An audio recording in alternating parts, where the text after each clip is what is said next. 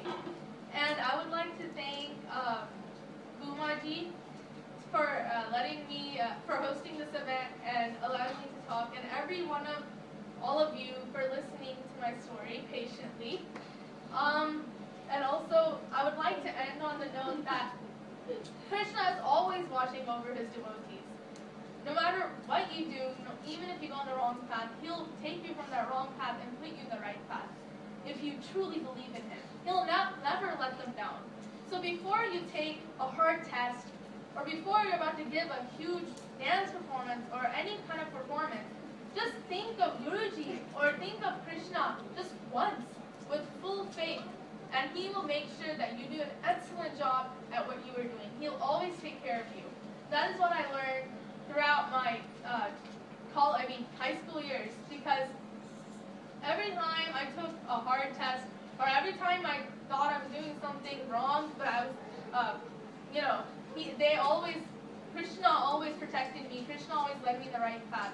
And surprisingly, I've been getting even better scores on my tests. So you all should pray to Krishna to bless you and to guide you in the right path. Gopika Jeevana Smaranam Govinda Govinda